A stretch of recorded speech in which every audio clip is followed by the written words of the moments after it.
We live in a world where the negative gets way more energy. And so you start to get conditioned like that. Right. So you're saying it does go hand to hand. Yeah, you know, because when you do positive stuff, you're not getting reinforced. Like, it's not being reinforced when you're 7, 8, 9 years old. You know, you bring home a good report card, let's just keep it 100, bro. It ain't no major celebration, bro. Like, it ain't no major focus when you bring that A home. It's like, oh man, I'm proud of you. Hey, I'm proud of you. If you get home, you bring home them D's, bro. It was a lot of energy going into that. There's a lot of focus.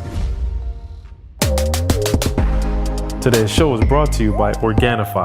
Organifi is an organic superfood supplement line that makes quality, trusted nutrition convenient and accessible.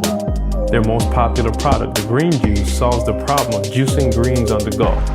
We all know that we need to get those fruits and greens and vegetables and all that in our diets, guys, and here's a quick and easy way to get it. You just add water, drink, and let your body soak up the benefits. Visit Organifi.com to learn more about an exciting offer for you, our podcast listeners. That's Organifi, Organifi.com.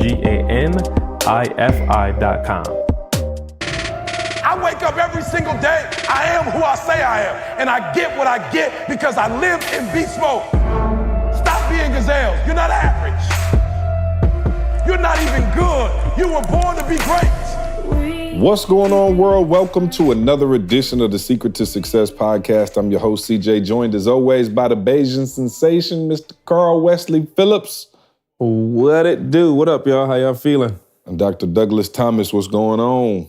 Oh, man, it's, everybody love the sun, but can you stand the ice? This we know for sure. Again, we look a lot like Christmas. Again. I'm talking about, sir. Again. Yeah. So I'm guessing you're in Michigan then. That's what it sounds like. I'm talking about ice, bro. It's looking like a winter escapade out here. You know what I'm saying? Well, what are you doing there then? That's what I want to know. I talked to you yesterday. You were in West Palm. Why'd you leave? But here, you know what? Here's the deal. Yeah, bro. It's a long story, but we got something. Maybe one year I'll be able to talk about it, but we got something we got to do as a family in a couple days. So my wife couldn't fly to West Palm and then have to fly again. So, so it's one of those things where she's like, yo, I can't fly, west and then fly east. And so it's like, all right, me and Jay will do this and then we'll do our family thing, this week. So yeah, that's what happened. I was hurt because I was actually supposed to speak for 2 days and I had to tell the juniors, I'm not going to be able to see you guys. I did the seniors yesterday, the basketball team, and then I worked with some teachers. But TJ flew in today and took my spot. So hopefully TJ did his thing.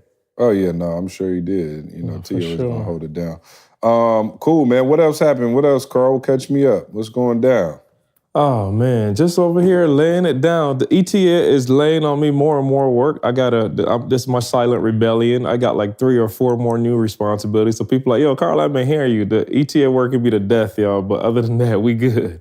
Oh, we're real good over here. It's a small family company, okay? We got, everybody got to do a little something. All the responsibilities trickle down. So last time we talked to you, you were getting ready to speak to the Crimson Tide, and then we saw them boys get hammered. Somebody texted me and said, out. Somebody texted me and said Tony Robbins must have been talking to Clemson. No question. It seemed like they had a little bit more bite. But anyway, I called you to make fun of you, because that's my job as your right hand, to be like, yo, what happened to your boys? And you was like, before I could even get it out, you was like, see, they ain't even let me speak. I was like, There it is. Nope. There it is. So what? Without throwing anybody under the bus, I'm guessing they just ran out of time, or you know what I mean? Well, I'm gonna be honest with you. I'm gonna be honest with you. Y'all know how it is. I come to the game. I'm just making the assumption. As a matter of fact, I'm not even making an assumption. The lady at the ticket counter was like, "Praise God, E. You started the year with us. You ended the year with us." So I'm just making the assumption, since I was privileged to come to the game, that I was going, that I was going to get some shine. Yeah, you thought you came to work. Maybe Coach didn't know I was there. You know what I'm saying? I don't know. Maybe Coach didn't know I was in the building. You know what I'm saying? So maybe that's what it is. But I will say this, This is not the first time this has happened to me.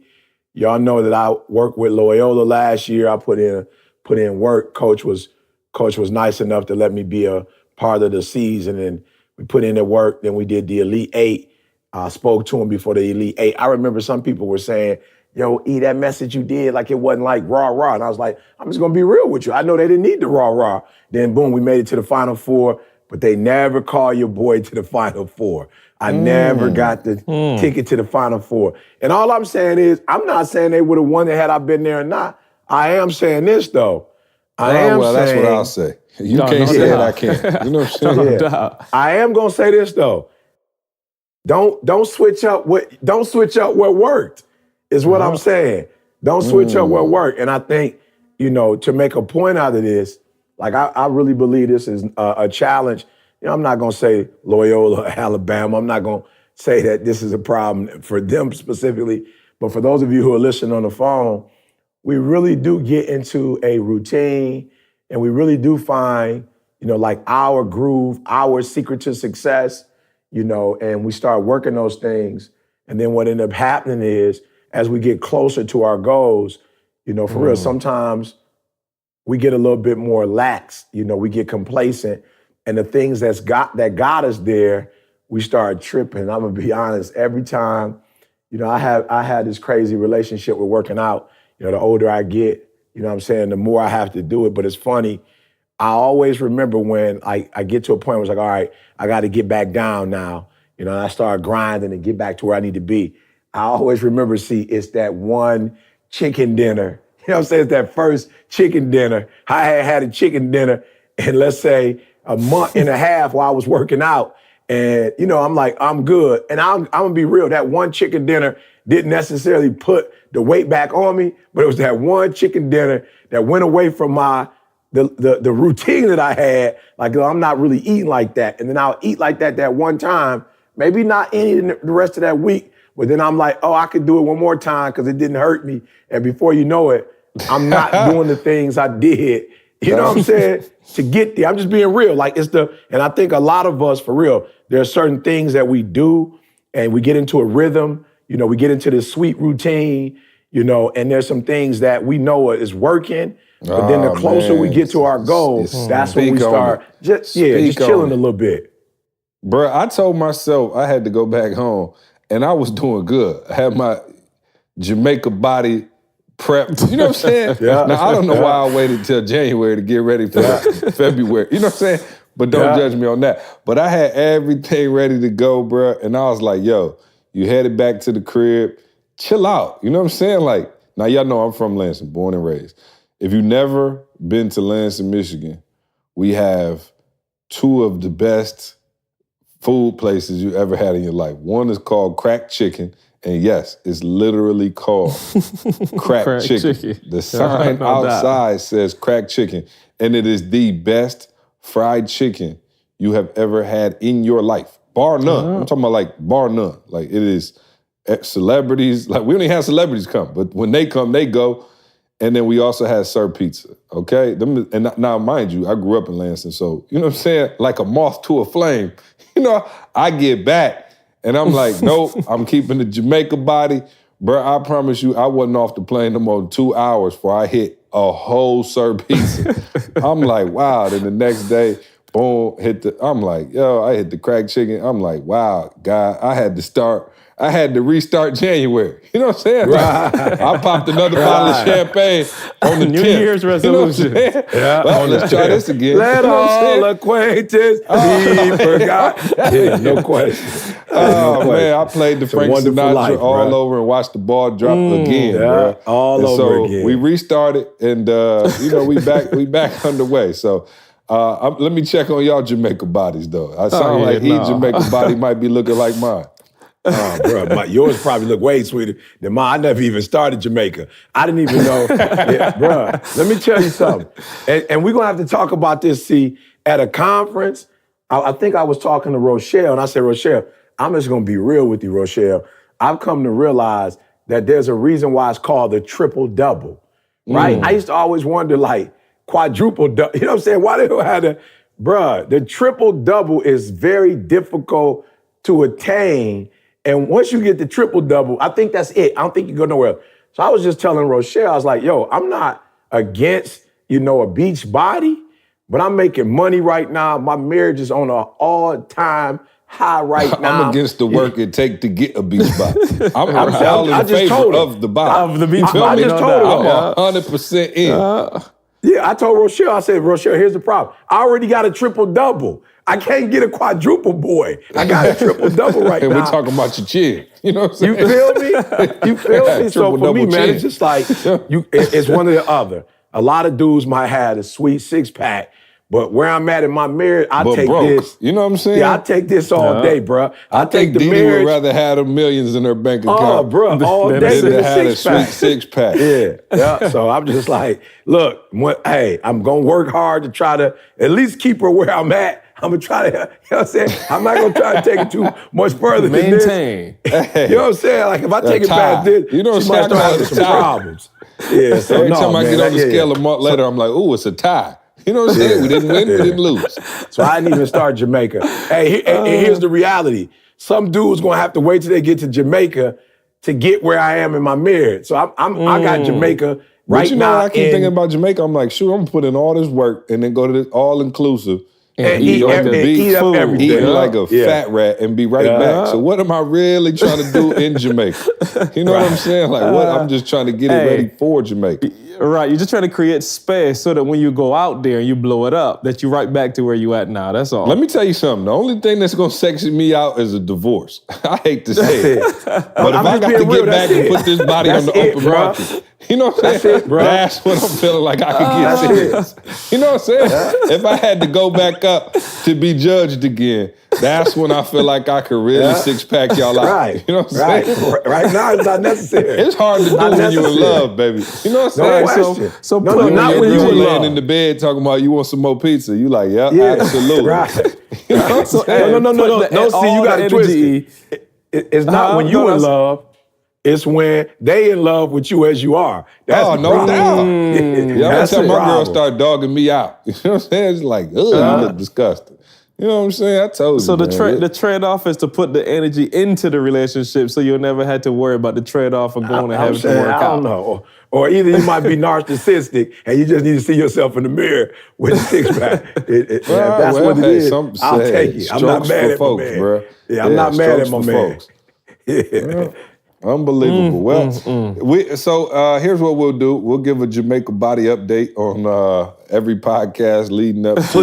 Please do that, see. Every Please do podcast that. leading up to when we That's go the to only Jamaica. thing that's going to help me. Please do that. Well, I'm trying to have some accountability since it don't look like divorce is in none of our futures, thank God. Not at all. You know what I'm Right. saying? Because I promise you, if Candace left me, bruh, I'm talking about Mr. Olympia. You know what I'm saying?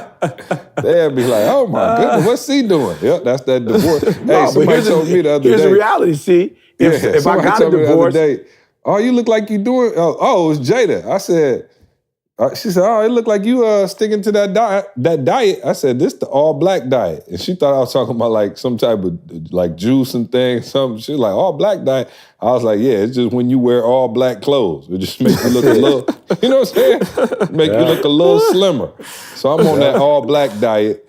If you'd like to join me, just get you a black hoodie, some black sweats, and people gonna be like, oh, you look straight. Try to get the You know what black I'm saying? jeans, though. The sweats could get you in trouble. Oh, well, no. You know the kids now, they doing. doing the skinny sweats. You know what I'm Right. saying? Oh, okay, that's right. That's right. It's the nice little fitted sweats that, you know what I mean? They hug your calves a little bit and they make it look like you got a little definition. You know what I'm saying? It's a I cheat gotta code. say this though. You're welcome. So that people can to all my understand what fellas we're in their saying. mid-30s struggling. You know what I'm saying? Yeah, I gotta say this though, see, so people can understand what we're saying is the reason why we're talking about the exercise and the way we're saying it is because when you're happily married, you got to put in so many hours that if we weren't married, we would have an extra 10 hours a day to work out. You know what I'm saying? But you can't be in a healthy relationship and you got to put in all these hours and have an extra 2 hours. I'll be looking at Keon. I'm like, Keon look like he in the gym at least 4 hours. I'm talking about at least 6 hours. At a least day. 4 See, that's how hours, you got to bruh. do it. If you want to actually do it like that, you got to make it your hobby, your passion, and you got to get paid off of it. You know what I'm saying? Nobody Right. ever paid me for hitting the gym, so I think that's where Also lacking the motivation is I got to pay a membership. Like, I'm paying to be there. It's a straight liability. It's a liability altogether.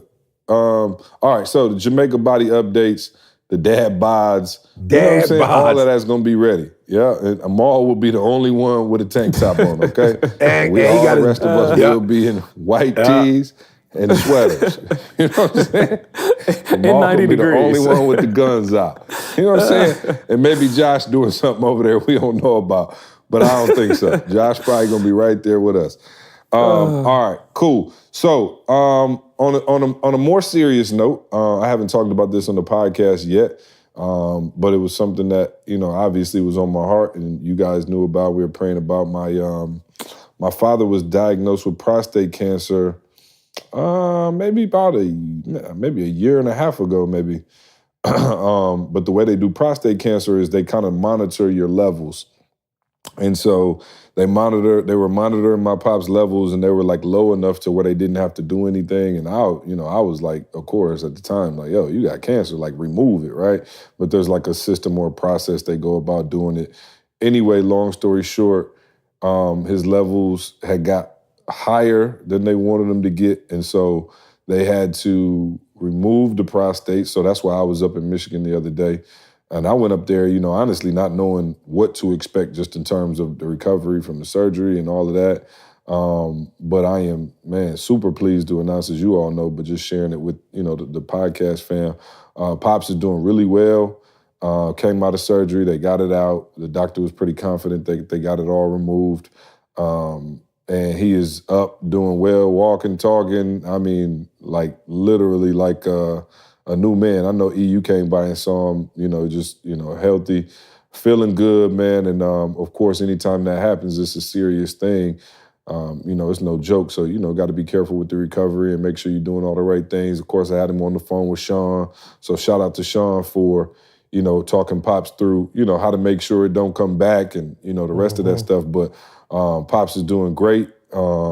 Please, you know, keep the prayers rolling and all of that, man. So just want to give a big shout out to my Pops, man, who is our day one supporter. Number one Love fan. you, man. Appreciate you and everything you do. And just wanted to let you know. I wasn't sure. I told Pops, I was like, I wasn't even sure if you wanted me to say anything on the podcast. And he was like, man, you know, I'm an open book. So we take our health very seriously on this podcast. We talk about it and, again, try to share all the things that we're going through just so y'all know we human. You know what I mean? Like, we got the same issues as anybody else. We dealing with the same things. You know, we got the same problems and issues as everybody else. So just keeping y'all up to speed on that. Now, changing directions a little bit, I got a picture randomly the other day, and I was like, okay, like, who is this? He sent me a pic of him and some dude, and I was like, man, I'm like, yo, who is that? And I'll kind of let you take it from there, but he thought it was Eddie George. That moment because that was crazy. Who you thought it was? See, you thought it was Eddie George.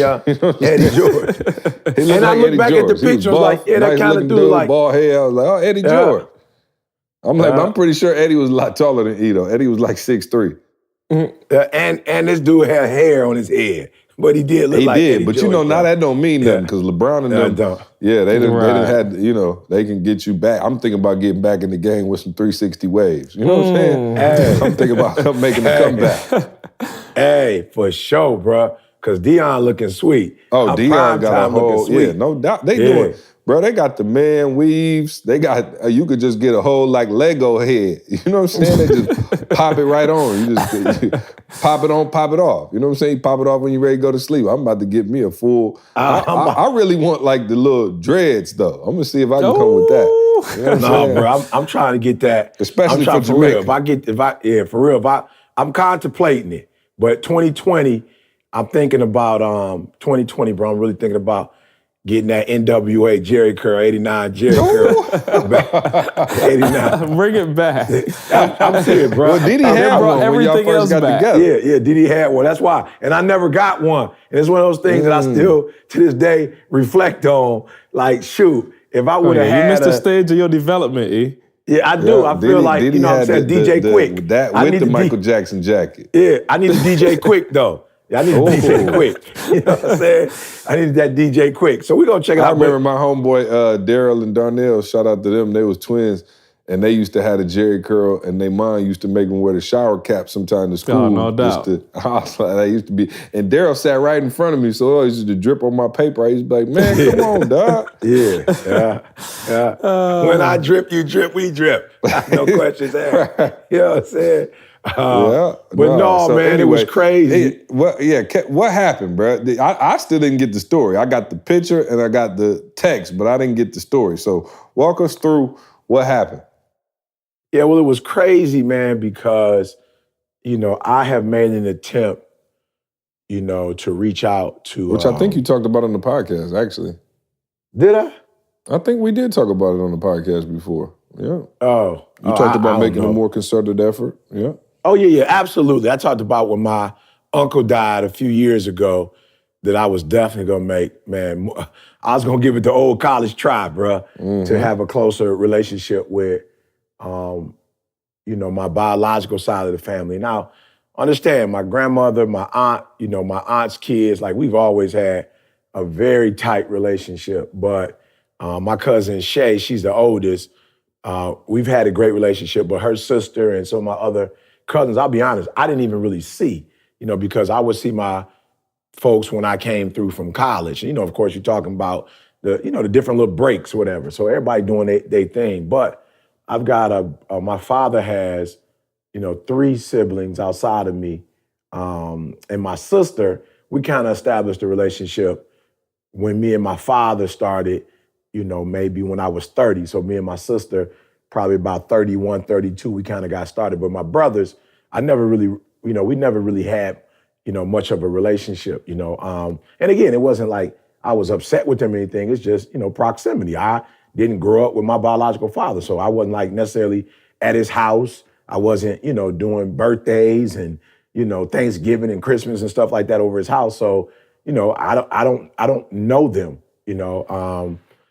but as I got older and my relationship with my father started growing, man, come on, you go to all these church events, camp meetings, and you listen to all these different messages, the onion starts to peel back and you start saying, okay, there's layers to this. And so I remember reaching out to Randall, who I thought was the youngest, but isn't. My sister is 9 months younger than me, and he's probably a year and some change younger than me, maybe 2 years. And I reached out to him a long time ago. Some kind of way I found out he was in Phoenix, and it didn't work out. We talked on the phone. I was really embarrassed, because he called me a few years ago and was just like, yo, bruh, I'm into, like sales. And so he was like, yo, I watch your videos. And I was embarrassed because I was like, wow, how is it that this is a relative and you have to be inspired by videos? And I was like, you got to do better. You got to do better. So I reached out to him. It didn't work out. I was in Phoenix. Then I had Elijah send him a birthday card. One year I just felt, the spirit telling me, get him a birthday card. So I had Elijah, and Elijah was like, yo, whatever address you gave me, that ain't real. And so come to find out, it was kind of like maybe he had a P.O. box or something and he wasn't using his physical address. And so I was pretty much like, oh, okay, I tried. And I'm gonna be real, like I wasn't even, just want y'all to know if you're listening, because some people, you like whatever your experience is, you want other people's experience to be that. And I'm just being real, mine wasn't anger or anything. I don't know him. Like we had never really met. We met one time, but that was when I was 25 years old at my grandma's house for the holidays. And even though I met him, we didn't really get an opportunity to talk because I was just really trying to meet my father. And so when I saw I had other siblings outside of little Juro who I knew about, I was pretty much like, yo, Brown got time for this. Like, I can't believe this. Like, my man got kids. Like, I'm good on that. So I saw him. We took a pic together, but we never had, they just was like, that's your brother. We never really talked or anything. So for me, when I reached out and he didn't reach back, or he reached back, but it wasn't really like physically when it was time for us to meet, he wasn't there. I was like, oh, okay, yo, I'm good. I tried a couple times. And I want to talk about that. Let me finish this up and I want y'all to chime in on like, when is, you know what I'm saying? Like, when is it enough in life Like how many tries do you do when you say I quit, right? So for me, it was about 2 or 3. And I just was like, oh, okay, maybe, because we didn't grow up together, maybe it's just not gonna happen. Maybe, what I'm saying? It just is what it is. And so I was just in Phoenix for a gig, and somehow it's crazy. His cousin is actually from Chicago as well and is a member of this organization, like really a high-performing salesperson.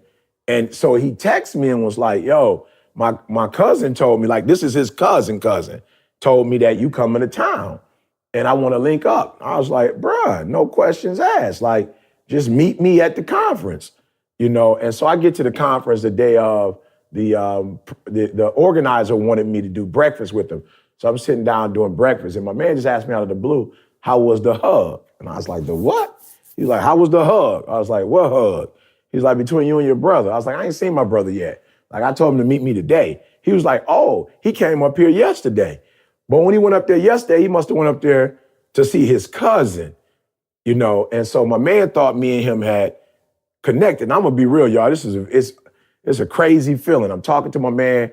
I'm giving him about 70% of my attention because I don't want my brother to come in and I miss the moment. First of all, I don't really know what he looks like, to be honest. I told y'all, I saw him one time when he was 25, and it wasn't like we had cell phones, so it was like a Polaroid picture. So I don't even know where that picture is, so I didn't know what he looked like. I was looking to see like maybe my dad, like, okay, maybe he'll look like him. I didn't know. So every black male that come in the room, I'm looking like, is that him? Is that him? And so he was like, no, that's not him. I was like, is that him? He's like, no, that ain't him. And I'm just like tripping, like almost like a kid, open up his gifts for Christmas. It's like, yo, I don't know what he looks like, but I don't want to mess up the moment. And it just so happened Isaiah, and he's going to kill me, but there's another young man that was with Isaiah. He was doing the actual videography. So Isaiah wasn't doing it, but Isaiah brought him. And why did my brother walk in?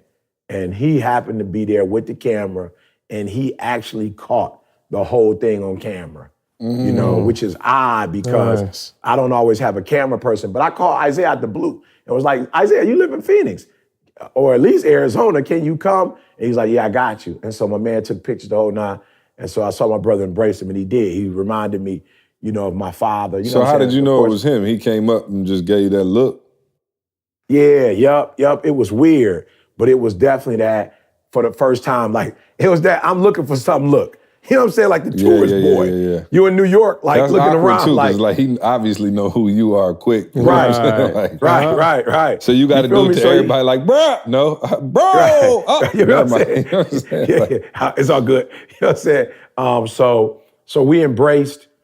It was a weird embrace though, because it wasn't, see, like, you know how, like, let's say you were close to somebody when you were younger and you hadn't seen them in years, and it's that, oh man, well, it was just weird. And I'll be honest, you talk about your father early and just us being human. It was a real human moment for me because I was like, I felt a little anxiety, and I was trying to, you know what I'm saying? I was trying to tell myself almost that I didn't feel anxiety, if that makes sense. You know what I'm saying? It was weird, and I was telling myself I didn't have any anxiety because I didn't want to mess up the moment with any anxiety, So I didn't want to, how sometimes people are anxious or something and they like mess everything up because they awkward. And I was like, yo, E, calm down. You know what I'm saying? Relax. Even though I know you've never seen it before, like, you don't have to worry about messing up. Because again, too, y'all, I'm the oldest. So I'm like a big bro. You know what I'm saying? So it's different when you're younger and I'm E.T. the hip hop preacher.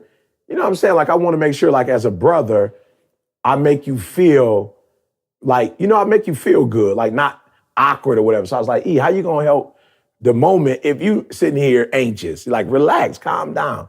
So he didn't get there for maybe about 15, 20. That really gave me a moment to really like calm down and not worry about, well, what's the moment gonna be like? You know what I'm saying? Like, just like relax. It's gonna be what you make it. You know what I'm saying? Like, so you good.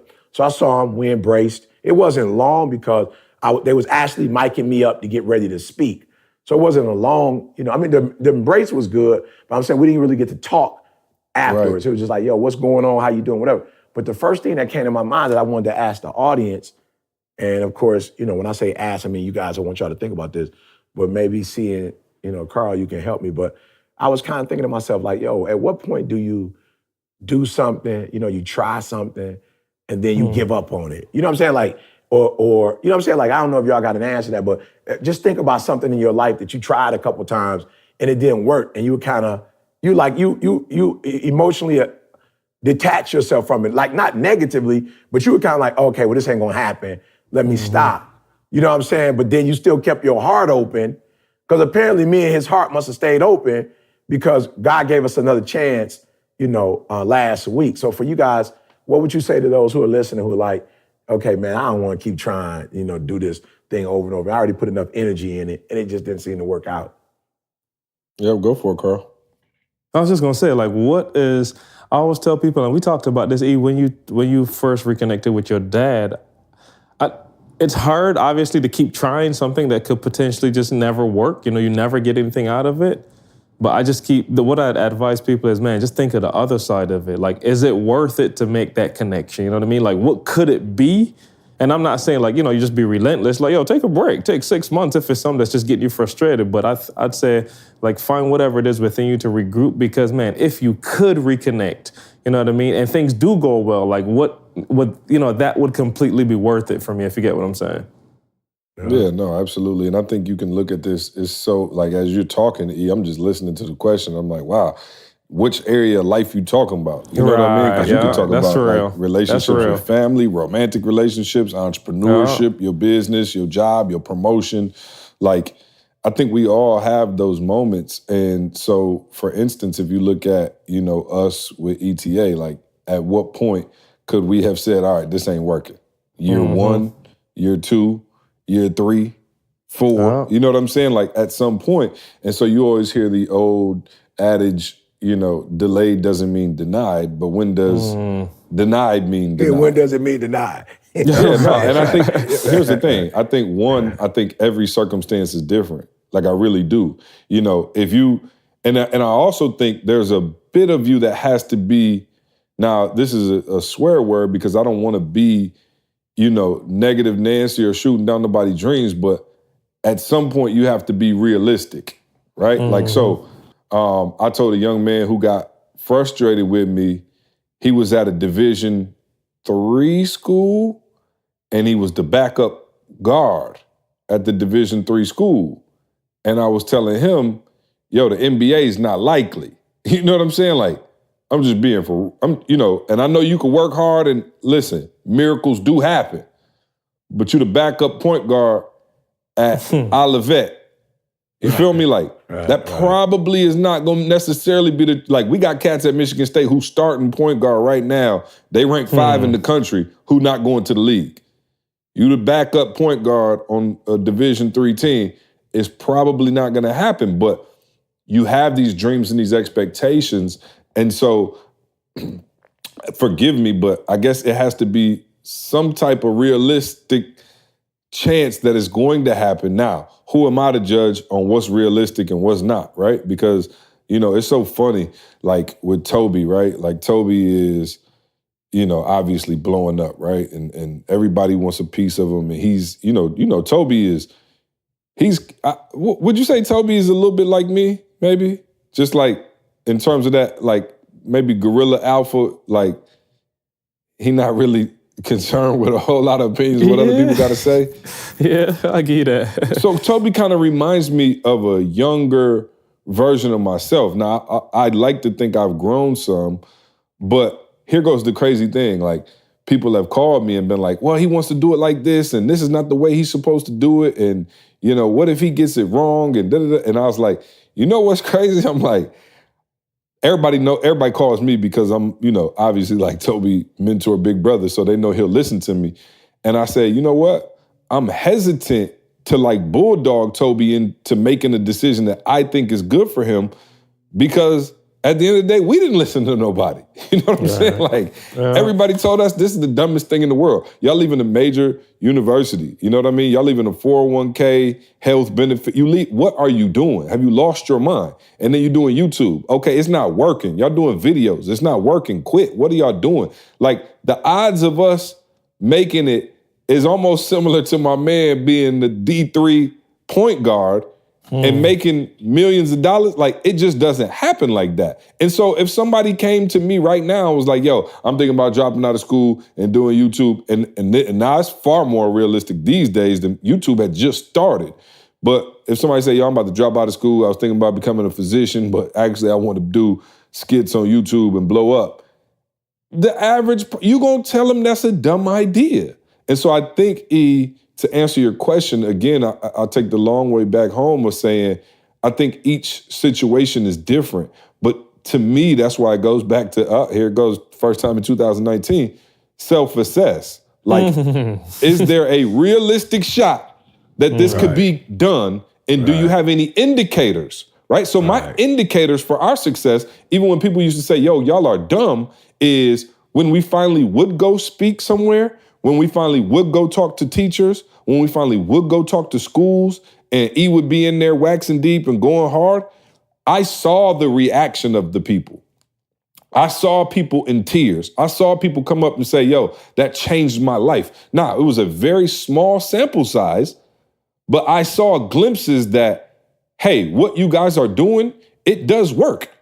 Now, it may not work on the level that we want it to work eventually, but we know for sure this is a good product, and I have a good sample size as to why. And not just like my family. It wasn't like my mom was like, oh, y'all go, baby, go. It was like, yo, we were going into random schools, random, places, and people were like, yo, that was the best speech I ever heard in my life. I've never been so motivated in my life. You changed my life. Can we get your card? Can we get your number? Can you come back? So there were realistic indicators that while what we were doing was still a long ways off, and maybe a shot in the dark, there were some realistic indicators that said, hey, this train is moving forward. And so I think each person in each situation has to see, is there some realistic indicators that this thing is moving forward? If you're in a relationship and it's an abusive relationship, an emotional or physically abusive relationship, and it's been 3 years and you went to counseling and y'all tried this and you tried that and you tried this and you tried that, and there's no indicators that it's going anywhere, it may be time to quit it. Right? And you say, oh, but it could be that one shot that he changes, she changes. I don't know. Are there any realistic indicators that the ship has turned around? And I think if you're honest with yourself and you have an honest conversation with yourself, you'll be able to say yes or no, one way or the other. So that's the way I try to judge it for myself in every aspect of my life. Are there realistic indicators that this thing is working and going forward? There have been many things that we failed with inside ETA, maybe camps that we tried, events, whatever. And I had to take a realistic look and say, were there any indicators that it was working? Nope. All right, cool. It's done. Don't bring it back up. Well, yeah, there was some indicators. We just need to tweak some things. All right, cool. Let's do it.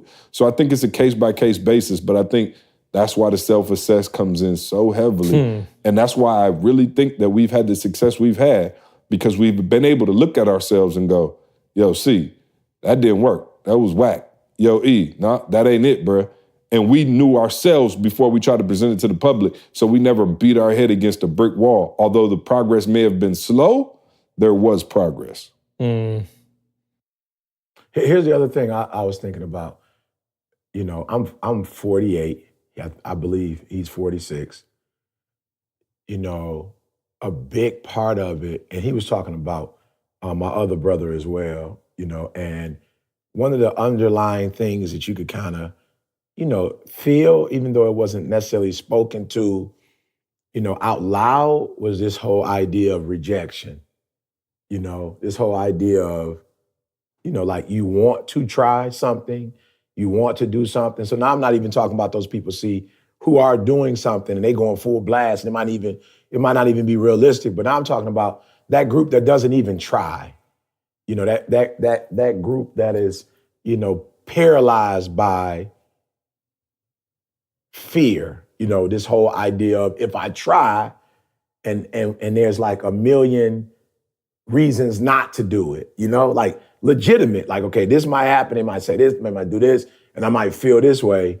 To you guys, how do you get past that rejection thing? It's like, man, I want to do it, but I feel that if I do it and I get rejected, I'm going to be hurt. What do we say to those people out there that are gifted, could possibly make it to the league, could possibly be a phenomenal speaker, or a phenomenal husband or entrepreneur, but what's holding them back is the fear that it won't work out, type scenario. Well, as I always say, the alternative is a no anyway. You know what I'm saying? Yeah. Right. That's the crazy thing about fear and rejection is that it's automatic. You start at no. You know what I'm saying? Like you like, I always give the example of like if you dating and like you see a young lady who you like, oh man, she look really nice. Like, but you scared to go talk. I'm like, you already at no. You do understand that. Like you don't have her number now. Like, so by you going and asking her, only one or two things gonna happen.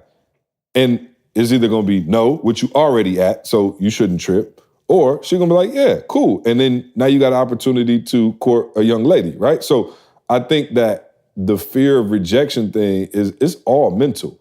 It is literally all mental. And nobody likes to be rejected. Nobody likes, I think it really, especially in this day and age with social media, like these kids put up a picture and it don't get enough likes and they feel rejection. You know what I'm saying? And so I think when you're doing it for outside validation, I think that's when you can run across that spirit of anxiety or that fear of, I don't want to put it out or I don't want to do it, because you're doing it with the intent of, I wonder what they're going to say.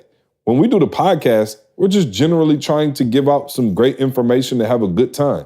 Are there going to be people that hate that, as we've seen in the negative feedback? Absolutely. But hopefully there's going to be some people that like it. But we can't let the people who don't like it paralyze us from doing it, because we weren't doing it for them in the first place. And so I think it's just a mindset of that rejection thing. Again, we talked about it before.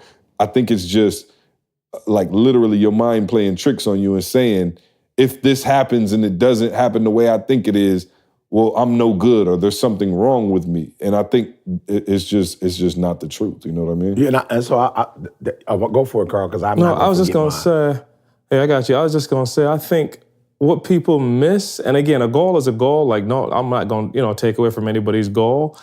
But I think what people miss is the growth, the learning that happens in the process. Like, not to be funny, I heard Jamal say at one of the events, Jamal was saying like, yo, as a college athlete, like, and not your typical jock athlete, but a college person, an athlete that gets a degree, like you really went to school and you still did college. Like, dude, whether you make it to the pros or not, do you understand what you just went through? You just did like 2 or 3 different careers in that 4-year span. Like, you were a student and yet you still had to do 2-a-days. So he was like, what Jamal was saying is like, dude, coming out of college, like I learned so much, even though I didn't make it into the league, get the connection, I was able to be a police officer and still work another job. You see what I'm saying? Like, I still was able to build my whole life outside of my work because I learned this process. Right, how to do 2 things at once. At one time, and not knocking people. I'm just saying that's one of the things that people don't focus on. The process is what's deep. The goal is not deep. A goal could change from today to tomorrow. You hit your head today and the goal changed. You know what I'm saying? But the process, there's so much that you learn. There's so much that you get out of it. I'm saying, doggone it, do it anyway. Even if you fail, even if you're a 3rd string and don't make it to the league, do it like you're going to the league anyway. Because, dude, what you learn, the discipline you learn, the stuff that you learn in there. And then the one other thing I'll say, Ed, like this trips me out a little bit. How many times have you heard somebody that, whatever, like went through something as like, man, like for real, I went through this stuff. Like, I kind of look back at my life, man, and I will go through it all over again. How many times have y'all heard that? Like, people say it all the time, right? Man, it was tough, but I go through it all again because it helped to make me who I am. So we look back at stuff with this like reverence, like, man, it was tough, I got through it. But yet we look to the future with fear.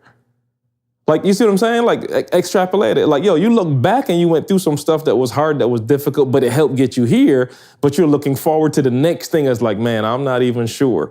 Like, yeah, I'm not. No, it's the same process, dude. Whether it works or not, you go through it and you will be able to look back in 5 years and say, man, I'll do it all over again because I learned X, I learned Y, and I know what not to do now. So I'm just saying, if we focus on the process and not necessarily the goal, again, the goal can't come without the process, like bottom line. But if you just focus on the process, see, I think you said it, like, yo, if you go to the gym every day for a year, you will see a result. There's no question about it. If you go and work out every day, you don't have to say, I'm going to, be this size and that, whatever. If you go and focus on the process every single day, you'll get the results. So I'm just saying, like, the fear is real. I'm not knocking it. But to what C said, you're already starting at no. Like, just do it and learn in the process. Yeah, go for it, E. Yeah, I think, man, a couple things came out of this for me. So when C was talking about your thought process, I think the challenge is many of us go in on the negative. And I want to challenge you right now to really reprogram your thinking, you know. And as I was thinking about what C was saying, it was like, here it is, you have an opportunity, you know, of a lifetime, but how do people approach that opportunity? Do you come thinking, he may not do this, he may not do this, he may not do that, this may not happen, this may happen. And I want you to reprogram your mind and say, this is going to happen. Like, I want you to think about all of the great things that will happen, because I'm realizing that's what's pushing you away. It is your thinking of how it's not going to work, and you're putting your whole body in a position to say, don't do it. Like, you're making your body not want to do it because you keep telling yourself all of these negative things are going to happen. And the brain, as Carl always says, is a beautiful thing in that it naturally protects us. So when you tell the brain, man, he ain't gonna talk to me, man, he ain't gonna want to have a relationship, man, he gonna think I'm this, or he gonna what? It's like, yeah, your brain is saying, whoa, if all this gonna happen, we probably don't want to do it. Like, don't do it. Whereas if you told your brain, man, this is gonna really, man, we're gonna hit it off. We're gonna have so much in common. We're gonna be able to build each other so well. Like, man, we're gonna take the rest of our lives, you know, and man, Jalen's gonna have his uncle, and man, I'm gonna get to see my nephew, and man, I'm gonna be able to help my other brother and my brother build a relationship. And man, this thing's just gonna be, man, Christmas is gonna be next year, gonna be, man, I can just see all the positivity. Man, I'm not gonna have to watch his videos no more. I'll be able to call him and get to, man, we're gonna pray together. You feel what I'm saying? See, like, we don't do that. We come into every situation looking at what's not going to happen. And we don't realize we end up talking ourselves out of it. And we end up creating these barriers and these walls that really don't exist. But they do exist now. Well, hold on, stay right there, because I really want to address that and figure out, just have a conversation about that. So is it that we are more, like our bodies and our spirits, and this is going to sound weird because I don't know how to say it, get more out of the negative than we do out of the positive? You know what I mean? Like the negative has a greater impact than the positive. So we worry about the negative. You see what I'm saying? Like, no, I'm saying, at least in this society, and again, I don't want y'all to think listeners, I'm a victim or I'm hating, because I'm not. But I look at some of the negative, social media outlets, Carl, and they got millions and millions of hits. Yeah. No question. Millions. Yeah. Bro, we just crossing 1 million with all this positivity. And I'm thinking to myself, like, yo, how in the world is that particular social media site getting that many hits? Well, here's the thing, though, E. I don't even mean like what we're drawn to from the outside. Maybe there is a correlation, but I'm talking about even in our own spirit. Like, but I believe, like, reconnecting with your brother is like the good feeling that you're gonna feel from if it does work, is that gonna outweigh the bad feeling if it don't? And I think most people think the bad feeling if it doesn't would trump the good feeling if it does. Absolutely. So they focus more on the negative than the positive. Yeah. Somebody write that down. I think I just unlocked the code. Yeah, but I'm saying so. Yeah, but I'm saying why? See, I think it's because we live in a world where the negative gets way more energy. And so you start to get conditioned like that. Right. So you're saying it does go hand in hand. Yeah, because when you do positive stuff, you're not getting reinforced. Like, it's not being reinforced when you're 7, 8, 9 years old. You know, you bring home a good report card, let's just keep it 100, bro. It ain't no major celebration, bro. Like, it ain't no major focus when you bring that A home. It's like, oh man, I'm proud of you. You got home, hey, I'm proud of you. If you get home, you bring home them D's, bro. It was a lot of energy going into that. There's a lot of focus. The volume in which, and I'm just being real, even when something went well, the energy that went into well, and then the energy that went into you ain't do what you're supposed to do, it was just a different energy. And have you ever noticed this? That even so, is that just human nature though? Like, I guess I don't know if it's human nature. We made it human nature. I don't know. That's why I said we got to reprogram ourselves. I came across, I can't answer it directly, but I came across a study. This was a while back. I sound like Sean. That talked about why people watch TV, why people are drawn to social media, and one of the findings. You said why people or white people? Why? Not white people. White people You know what I'm watch saying? TV. White people watch TV more because I love it. No, but what they were saying is, see, most people are drawn to the negative because it gives you a sense that your life is not that bad. It gives you this sense of relief, like, yo, this is crazy. I'm but actually liking that. Keep talking. You know what I'm saying? Yeah. Now we get somewhere, Carl. It makes sense. Yeah, no, but they were saying like, yo, that's why people are hooked on TV because you watching, all this crazy stuff, and you could go back to your life like, it ain't crazy. Yeah, you watching Intervention like, at least I ain't on dope. Yeah, my 600-pound life. Yo, I'm only 350. I'm good. You know what I'm saying? So it gives you like this baby sense. I do feel rather in shape when I watch that show. Yeah, you can feel it. Is it just me, E? No, okay. It's not. You watch it every night, people, but I'm not as bad as I thought I was. So they were saying that. You know what I'm saying? They ain't got the crane out for me yet. You think of, what do you call it? Like a soap opera. Like soap operas had like real followings. Like people will watch that joint. I don't know how if people didn't work, but people was watching this during the day because there's so much drama. Who's sleeping with who and all this. Like it's this subconscious thing like, yo, my life ain't that bad. So I think that, that could speak to it like, yo, you're just looking for some reprieve because, again, we faced with life. Like, stuff is happening. C just told you about his dad. Stuff is happening. So, like, the getaway from that, not a good getaway, but a getaway from that is like, yo, my life is not that bad. Let me look at this trifling housewives or wherever to, you know what I'm saying? I ain't got to go through that. So that could be it.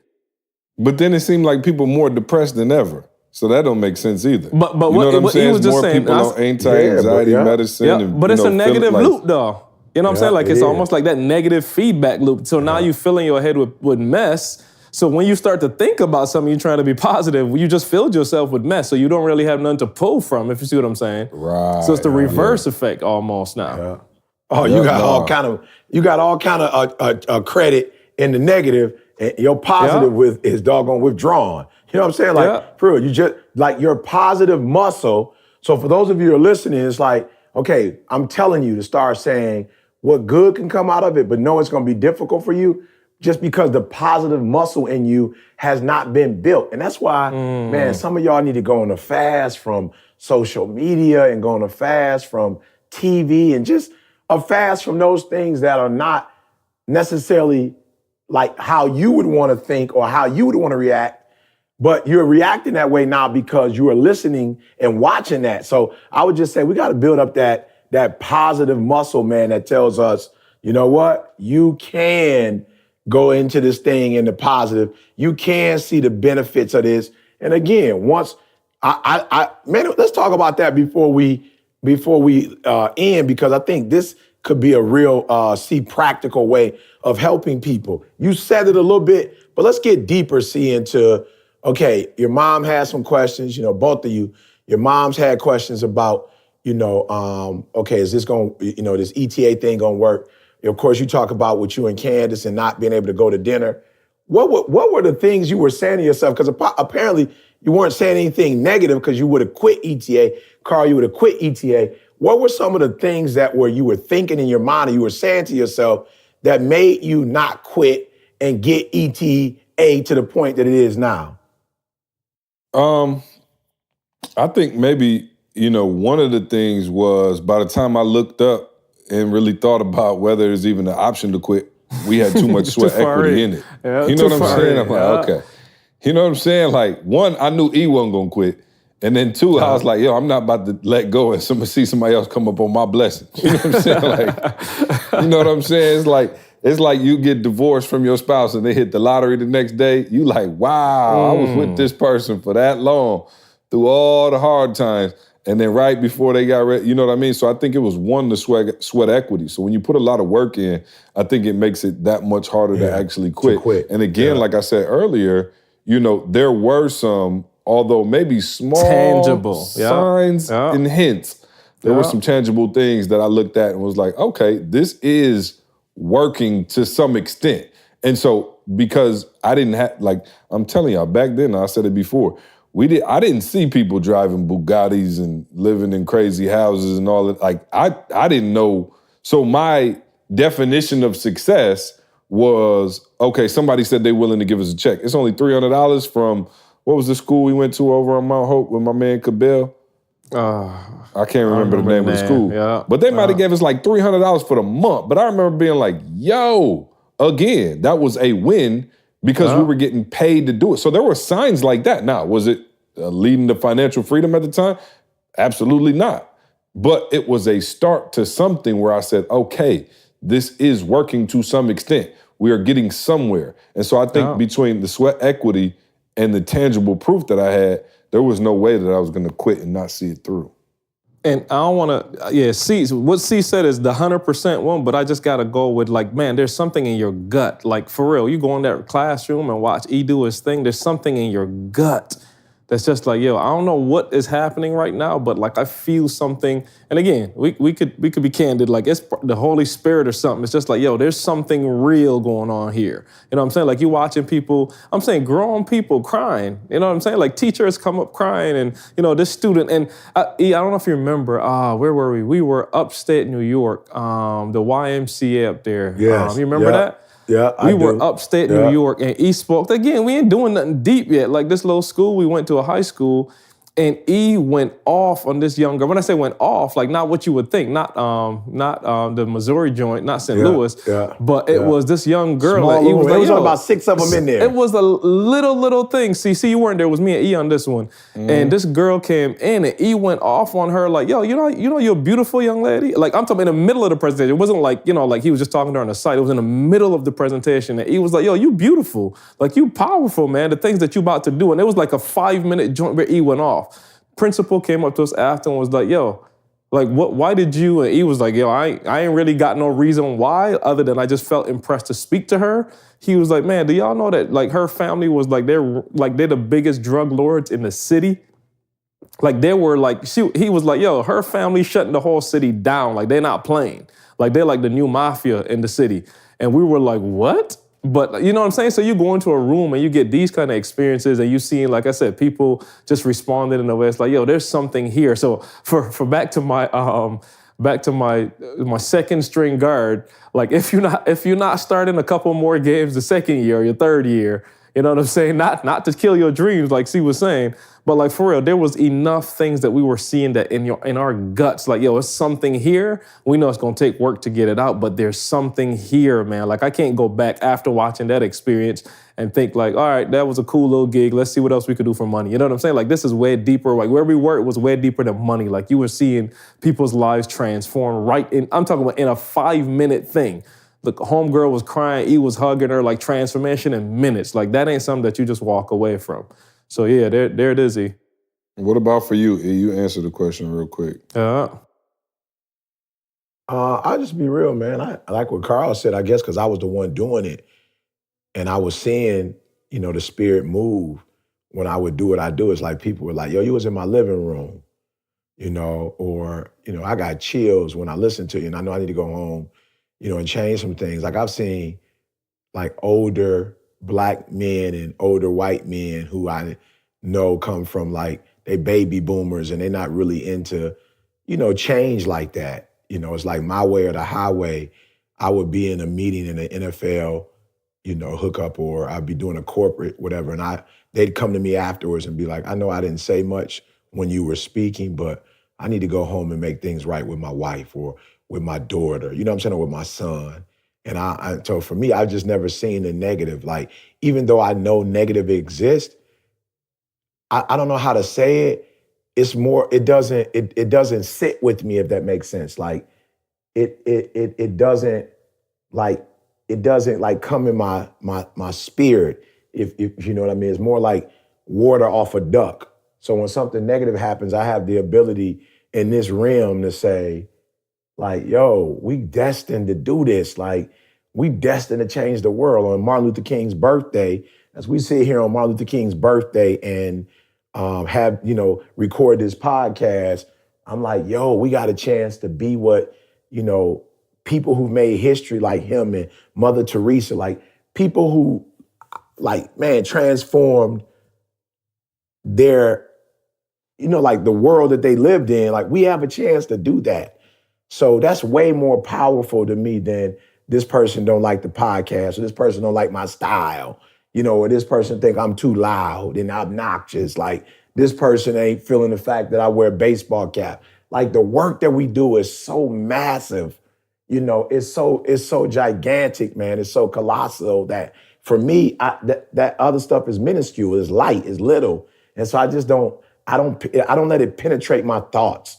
I don't let it penetrate my spirit, and I think that gives me the energy that I need to get up every day, and however little it is. And it's so funny, Carl mentioned that. That was literally the first time I had dealt with, an overt racial, situation when we got pulled over by the Ohio police officers on our way to, that was our first gig. We were staying at the, that was the first time we stayed at the Ritz-Carlton. Very first time. And that was Wouldn't the very be the first last time. though, baby.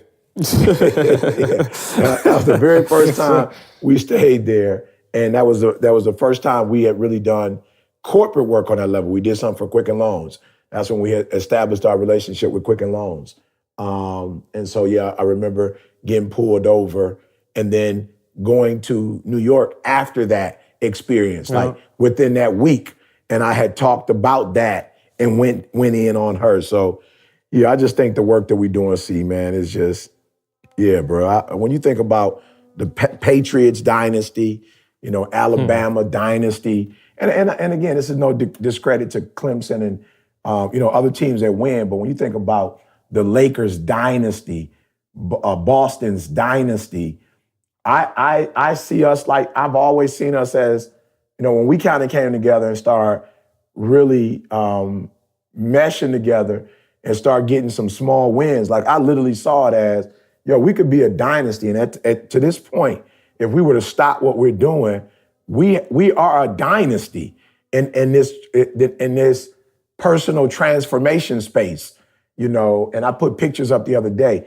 I had a picture of me with a white male, probably in his 70s, and then a 30-year-old black male who was a construction worker at where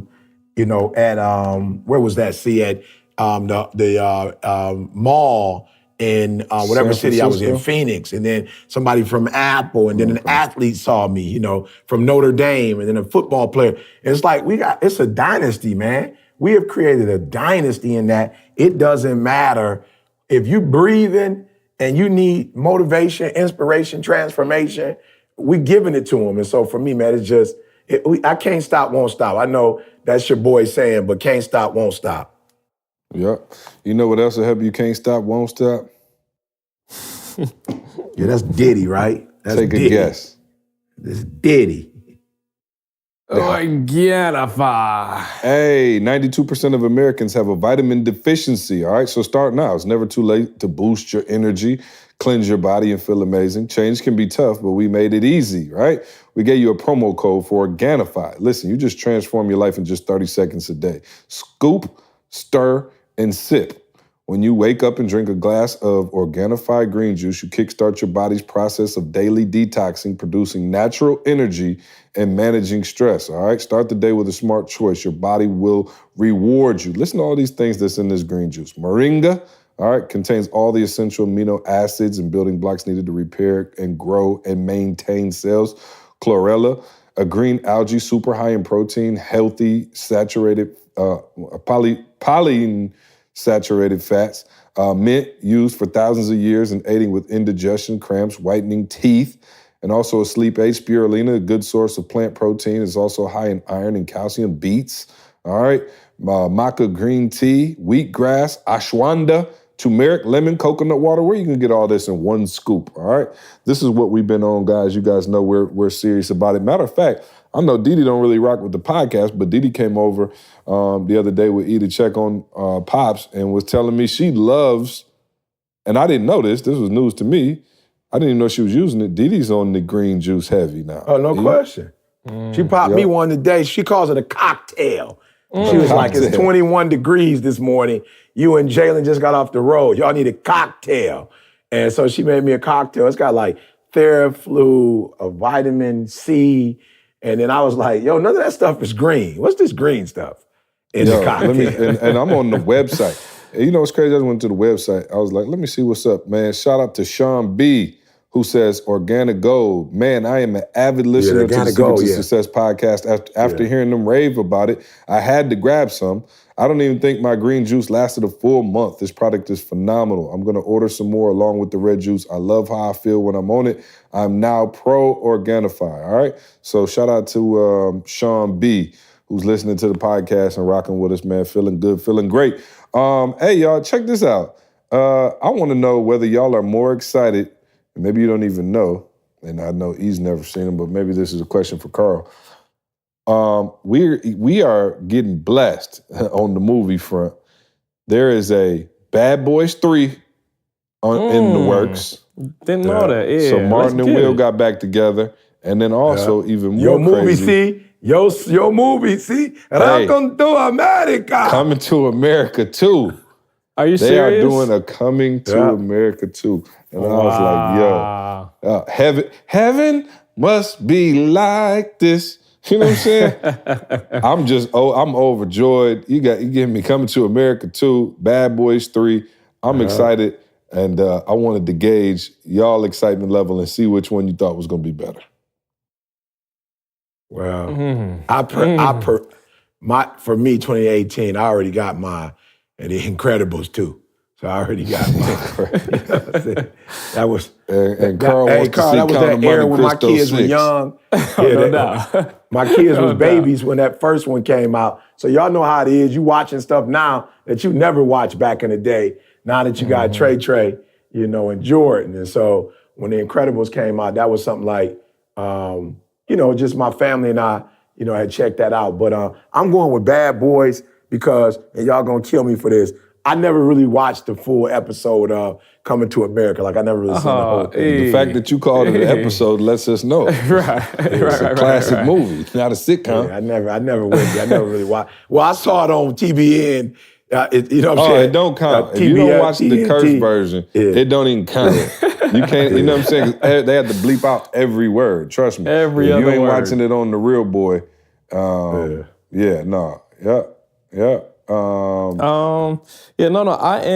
am unfortunately siding with E on this one. Like, I'm a strong Bad Boys fan. I'm a strong But fan. he seen Bad Boys? Yeah. 1 and 2? Okay. At 1 and 2. Now that I did see. Hey, I had my boy Will Smith in that Joker and Martin. You know I'm a Marty Marr.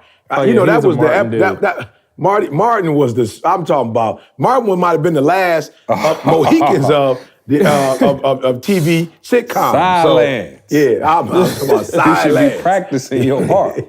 Hey, just literally 2 nights ago, I showed Tamisha, like I was just clowning. I showed Tamisha the scene when the dude came to take Lil Mama out, and they had that little scene like, oh, you taking, what's my man name? Oh, I forgot his name. Martin. When it was taking, no, I'm saying when it was taking his daughter out.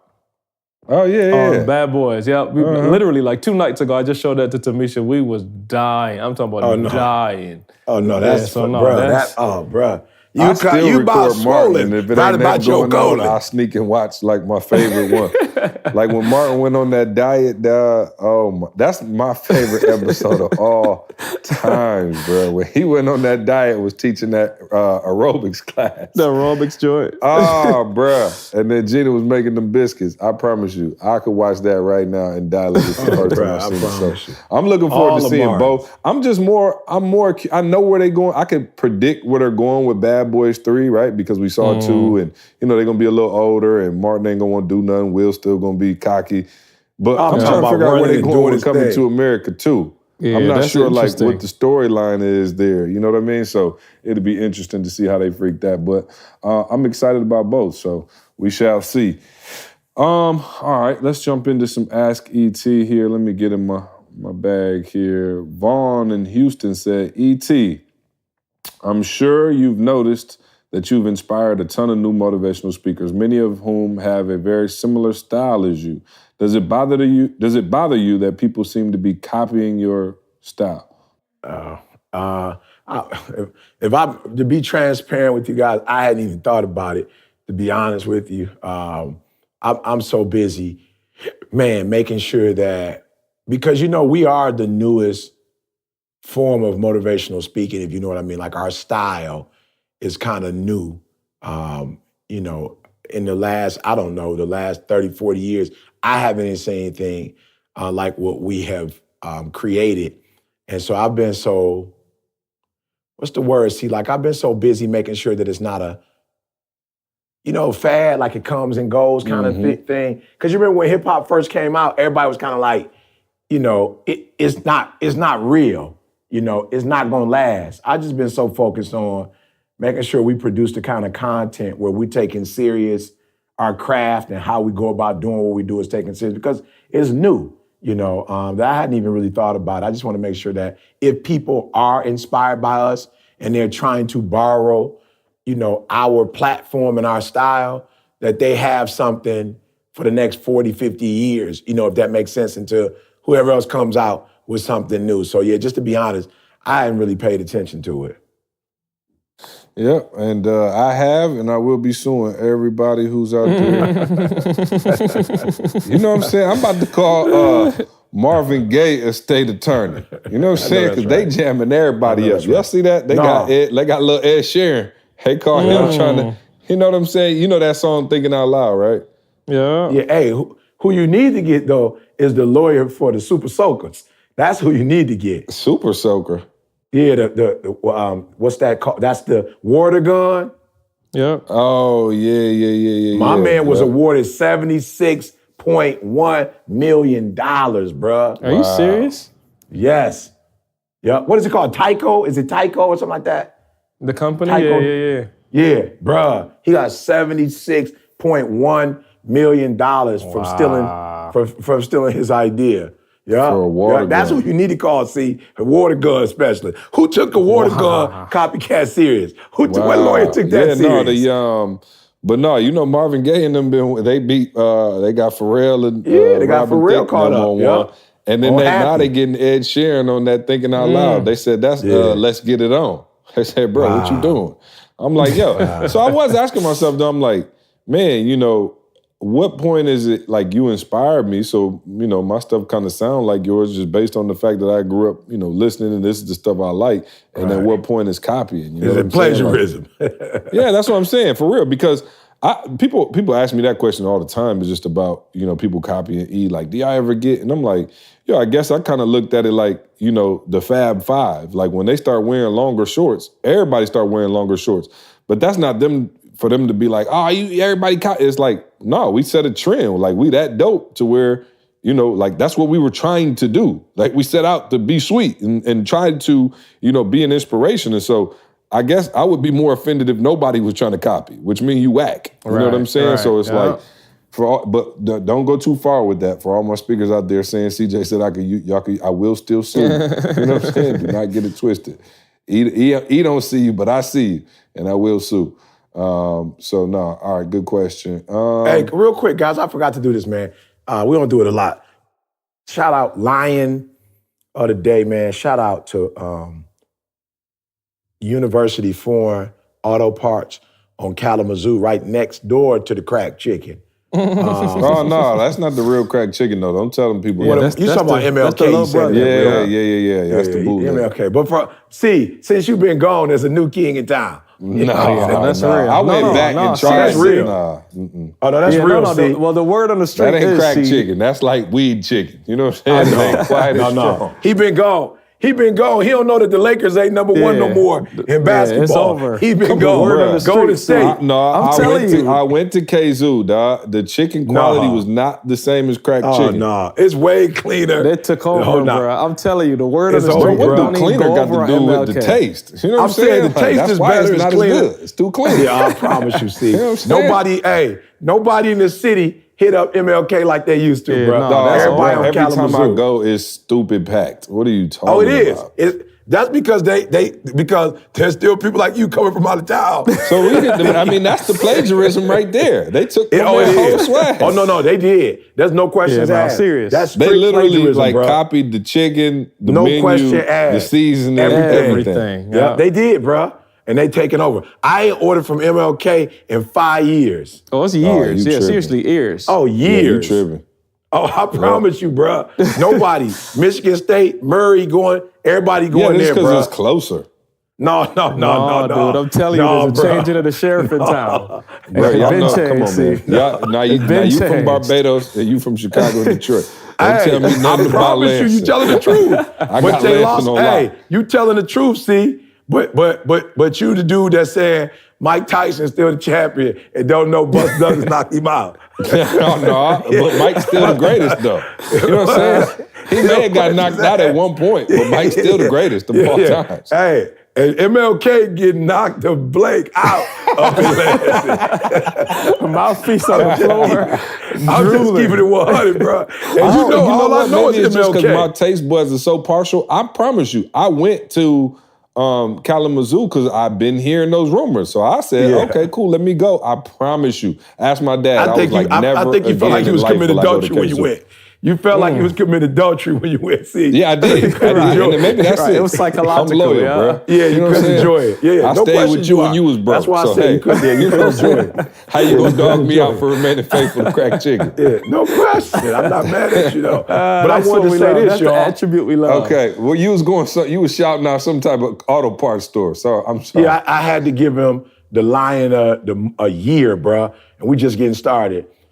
So we came home from Cali, and Jada's car was sitting, and she's like, Dad, it had low coolant. I was like, all right, no problem. We'll go grab some. We grabbed some, put it in there. Like, we put 2 of them jokers in there, and it just ran through it. And I was like, shoot, this the BMW. You know what I'm saying? I already got the engine rebuilt, fixed a couple years ago. This is the, they radiator, bro. They just got problems with this radiator after, Which car was it? The BMW. Oh, yeah, gotcha. So I'm like, yep, the radiator, So I called Jamie, and he was like, yeah, bro, drive it to the crib, and I'll take a look at it. But yeah, them radiators, I just spent 2-3 grand. Like, I had to just go ahead and junk the car. I was like, shoot. So we drove it to the crib. I noticed that it was saying it was overheating. So I was like, yo, pull over. Pulled over, picked that joint up. He was like, send it to University Foreign Auto Parts. I was like, cool. Because my guy that used to do it, he passed. So they was like, take it to them. So I took it to them. I go in, bro, of course. My man like 150 off the cuff for us just to look at it. I'm like, okay, I see where this is going. So he told me, he's like, what? He said, what's wrong with it? I told him, he's like, oh yeah, bro, I'm just gonna be real with you. BMW, it's like 2 grand, easy, sometimes 3, bro. And I'm like, bro, I ain't trying to spend $3,000. So, it got so bad. See, the news was so bad that Didi was like, all right, what kind of car I want? Jada gonna get the Mercedes. She ain't about to get no new car. I'm gonna get the new car. And so I was like, all right, cool. So we went out of town, didn't think about it. I asked my man, I was like, yo, you said he's gonna be ready Monday. He's like, give me a call, give me about an hour or 2. Let me talk to my guys. I called my man back. He was like, yeah, bro, what happened was, I was like, oh, Lord. He was like, whoever put the radiator hose on it after they did whatever they did with it, they didn't put it back on properly, right? So he was like, they didn't put it back on right. So he's like, yo, we put that joint back on, and then we ran some tests, with the pressure, and we ran some tests with the sealing, I guess that's what it was. And he was like, yo, bro, everything is good, bro. We put more oil in it. What you call it? The gasket, the head gasket. He was like, yo, sometimes when it overheat the head gasket, he's like, wasn't nothing wrong with the head gasket. We put a little bit more oil because it was low on oil. He's like, you owe us $180. I was like, I dodged the bullet. Wow. And so I'm giving him, I called my man, I told my man, look, bro, I'm calling him back. I was like, look, bro, I just want to thank you for your integrity. That's like 100 between me and you could have easily told me the radiator was messed up. It cost $2,500, and you come pick that joke up when you know what I'm saying? I don't know what's wrong with it. You feel me? He said, bro, he was like, look, bro, I'm in the business of taking care of people and I operate in integrity, and that's what's wrong with the car industry. A lot of people don't have no respect for us and don't want to deal with us, and it makes my job hard because people are afraid that people are taking advantage of people. So he's like, I appreciate you calling me back and thanking me, for my integrity. So, bro, Matt, shout out to him. And then I've been going through the airport giving Matt, praise God for my wife, because I bought some thank you cards and gift certificates and was giving them to TSA. And my wife was like, you can't do that. And so, but I have been. Oh, you can't do that because they ain't got no job right now anyway. Right. Yeah, but I'm saying that's what I've been telling them. Thank you. So when I've been going through the line, like I've been stopping. Yesterday, I pulled 5 or 6 of them together in Florida. They all came around. I was like, no, thank you for your videos. We watch your stuff. That keep us going. I'm like, thank you for working for free. Thank you. You know, you're not getting paid and you still coming to work. Y'all still looking out. And so shout out to, man, Lion of the Week. I know it's a lot of people unemployed, but TSA, I'm going, you know, literally in the airport on the reg and they still coming in. Those people could be taking off like everybody else. They could be crying sick, you know what I'm saying, if they're not really sick. And I just was telling them, man, thank you for showing up to work and protecting us, you know, despite the fact that right now something is going on in our country. And I will say this, I want to challenge the government that we should put in the bylaws that when we do a shutdown, the president or the Democrats, the senators, none of them, don't nobody, the House, Senate, don't nobody get paid when there's a shutdown. Because, you know what I'm saying? Because it's easy to do a 50-day shutdown when you're not affected by it. So I would love to in the near future. I do understand that it is a strategy and we do have to do a shutdown. But y'all know me. We building a church. I'm like, yo, take my salary. You know what I'm saying? Like, it ain't on that. When, you know, in the business, like, yo, bless Didi for mine, bless my son for mine. Like, I don't play that. I'm like, yo, I'm not gonna ask you to make a sacrifice, and I'm not making one. So I would hope that our country would get to a place, you know, at one point where, like it used to be back in the day, when we went to war, you know what I'm saying? I don't know if y'all saw that picture of George Washington, but what's so unique about it is that George Washington is in the boat with, you know what I'm saying? He in the boat with the troops on his way to war. You feel what I'm saying? And where today's society, our leadership can lead sometimes from, you know, and it's no disrespect, but sometimes our leaders lead from an office and they don't lead from the battleground. And I would just love for us to get back to a place where, you know what I'm saying, we lead from the battleground. So much respect to all our people out there, U.S. citizens that are working on our behalf, that's not getting paid. Our prayers go with you and your family. I know it's a rough time in terms of maybe just eating the way you used to eat, or I don't know what's going on, but I'm just praying that as we go through these crucial times that you guys hold on. And I just believe we're a great country. We're going to get through this. And then you guys will get, hopefully they get back pay, you know, for this. And what do you call it? Furlough, whatever that is, like vacation and stuff. So yeah, man, shout out to all those folks out there that make this country great. Yep, no, absolutely. All right, cool. Real quick, man, as we get ready to pull out here, because I got some work to do. I know y'all do too.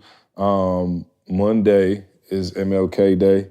And so, as always, man, E, I want to, let you get the nugget of the day. Also, event Arizona, give them the, if you're in the Arizona area, in or around Arizona, we got an event coming up. What's the date, E? Help me out. January 26th and 27th. 26th and 27th. So it was on 26, 27. Yeah, come check it out, the 1% Club. And it's on our website, etinspires.com. Go check that out. If you are in Arizona, anywhere near it, come on through. Those of you coming to Jamaica, we'll see you soon. Yes. And as always, man, breatheuniversity.com. Come check us out, right? Join us. It's been, man, a fast start to 20. Can you believe, January? Bro, we halfway there, bro. We halfway there. So, yeah, man, get yourself involved and surrounded with some people doing big things, man. So breatheuniversity.com. We'd love for you to join us there. E, give us the MLK nugget of the day so we can get out of here, bro. Hey, I want to say this, though, for real. For those of you who are considering coming to Jamaica, but you got a dad bod, don't let that... You know what I'm saying? Like, don't let that you know what I'm saying? I'm going to have right when I come. Yeah. Bro, please. You know, sometimes people don't come to church because they're not dressed right. You know what I'm saying? Do not let the gut, the beer belly, do not let that hinder you like me could swim in a T-shirt, a big T-shirt. So just bring your swim T-shirt and you're going to be fine, bro. So, no, man, giving honor, to MLK, man, one of the greatest, in my opinion, one of the greatest leaders that ever lived. He said, if you don't stand for something, you'll fall for anything. And I'm asking that in 2019, you stand for something, guys. 2019, stand for something. Like, if this is the year, to get your degree, don't fall for the okie doke. Don't fall for the, you're not smart enough. You're not you don't have the money, this isn't a good time. Like, don't fall for that foolishness this year, right? Don't fall for the mental Jedi mind trick games. Don't fall for that. This is the year. Stand up and say, though the heavens fall. Stand up and say, though, I'm not where I want to be financially, though, I did, get separated from my spouse and we're going through it, or I was diagnosed with something. Like, don't let that stop you. Don't fall for anything. Don't let that stuff stop you from being successful. You won't be the only person that got that news, and you won't be the only person when you succeed that were able to overcome, insurmountable odds to do whatever you're doing. So do me a favor, stand. MLK, he stood for something. He made the sacrifice, right? He stood for something. And so I promise you, and what he stood for, we live in the dream right now because of MLK. Me, CJ Carr, we live in the American dream. And he said, I have a dream. You look at CJ's parents. We live in the dream, man, that race would not stop you from loving each other. We live in the dream. We've been blessed with CJ as a result of that. We live in the dream, y'all. Carl coming in from Barbados, living in we live in the dream, y'all. We live in the dream, y'all. Me, a high school dropout, kind of starting behind and then playing catch up and number one motivational speaker in the world. We live in the dream, y'all.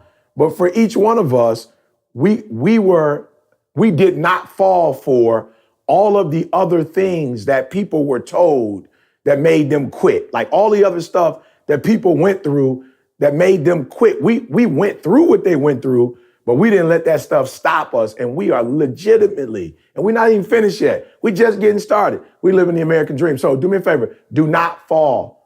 Do not fall for anything this year. Stand for something and say to yourself, no matter what hits me, I'm going to finish this thing. No matter what news I get, I'm going to finish this thing. No matter what happens around me, when the race is finished, I'm going to be one of the ones that cross the finish line. A lot of folks starting. A lot of folks starting 2019 with us. A lot of folks' dreams, goals, whatever. But stand for something so at the end of it all, you could finish that. You could break the ribbon and finish, get past that finish line. And with the rest of us, you could be standing there too saying, millions didn't make it, but I was one of the ones that did. Appreciate that, man. Appreciate that nugget of the day. Everybody enjoy your MLK Day. Make sure you watch the I Have a Dream speech or your favorite MLK speech. Keep the dream alive, man. Love y'all, and we'll see you next week. I want you to focus on here right now. Don't you worry about when you get home. You concentrate on this opportunity. You don't worry about tomorrow. You concentrate on this opportunity with all your might, with all your soul. I need you to, this is the final one. I need you to be driven. I need to be driven. Because somebody said they were bored, and I'm feeling you. I'm feeling you. You're bored. I'm feeling you. I got a 3.5 after I got kicked out of college when I came back 3 years later. And people say, how did you get a 3.5? I got a 3.5 when I came back to college after getting kicked out because I had my first child. And when I came back to school, I wasn't going to school for school. I was going to school for my boy. My granddaddy was a high school dropout, my daddy, and I was a high school dropout. And I figured if I at least graduated from college, that he would have to graduate from high school. I would be an example. So when I came back with a vengeance. I was driven by a purpose. I'm telling you, you'll never be what you're supposed to be. You'll never have what you're supposed to have. You'll never ball out until you got a purpose for why you do what you do. The people who blew up, they blew up because there was something that was going wrong in their life, and they took that pain and they turned that pain into something. You will never, ever go to class, and you guys are spoiled. Do you know what it's like to go to class in Michigan in December? It's 10 inches of snow and they don't close the school, and it's minus 10 degrees and you still got to go up and go to class? How do you go to class when it's 10 degrees and 12 inches of snow? You know how you do it? Because you know your mama broke and she working 2 jobs and taking out a loan for you to go to school. I laugh at kids whose parents are broke and they up there partying like everybody else. Your mama broke. You went to school. Listen to me. Some kids, when they go to school, they just going to school to keep the legacy alive. They mama already got money. Some of us, we taking out loans to help we taking out loans and sending it home so people can pay rent. That money ain't even going to college. And we still going to parties. We still clubbing. Listen to me, nothing against fraternities, but I've had students. One dude had a 3.2 GPA and got in a fraternity his freshman year, and it went down to like a 1 something. I'm saying, what kind of brotherhood is that? When you got my man up at 2 o'clock in the morning, washing your car and going to get you groceries when you should be helping this kid to study. Now he can't get into college of business, but he got Greek letters. He didn't come to school to get Greek letters. That's a bonus. He came to school to get a degree, because if you walk out of here without a degree, you came up short. So you got to be driven. I'm driven, y'all. I get up every Monday and do TGIM. I drive home, get back to the airport, hour and a half drive, back and forth almost every single day, because I'm driven. I want my son to have a better life than I had. I don't want my son begging like I had to beg. I don't want my son to ever think he got to sell dope or he got to steal from the mall. I'm driven. I want my daughter to know what it's like to have. I'm driven. I'm driven. When I was at the Michael Jordan Classic the other day and I opened up that whole conference, people like, E, you speaking at the Michael Jordan Classic. How do you feel, bro? You made it. I said, I'm hungrier than I've ever been before. Now I want to speak to the Pistons, the Knicks, the Boston Celtics. I'm driven now. I'm hungrier than I've ever been before. Why? Because I tasted it now. I tasted it. I messed up. In my book bag, I got the first check I ever got from Nike. I used to buy Nikes. Now I got a check with my name on it. I ain't even put it in the bank because I want you to see it. I'm driven. When I got that first check from Nike, I was like, ooh, I'm on the payroll. That means I can get another check. And the next check I got was double that check. I'm driven. What drives you? Because you ain't going to go to class just to go to class to hear somebody teach. You got to go to class with a purpose and say, I don't care if he's boring or not. I got to get through him, and I got to get through that class, and I got to get through that boring stuff so I can get to where I'm trying to get to. If it takes a boring biology class, then I'm taking biology. If I got to go through calculus to make my family get to a level they've never been through, calculus, watch your back. Because your boy is coming. PhD is hard, bro, but I'm about to finish up. I got one little part left. I'm about to finish up. Why? Because I want it as bad as I want to breathe. You got to be driven. What are you driven by? Dr. Martin Luther King Jr. had a PhD at 26, and he was willing to give his life. Why? Because he cared more about the freedom of women and the freedom of minorities than he cared about anything else. Listen to me, he had a PhD at 26. He had a job. He didn't have to get involved in the struggle, but he was willing to make that sacrifice. And he said it. He said it in his speech. Longevity has its place. But I'm not concerned about that now. I just want to do God's will. And he's allowed me to go up to the mountain. And I've looked over and I've seen the promised land. I may not get there with you, but I want you to know tonight that we as a people will get to the promised land.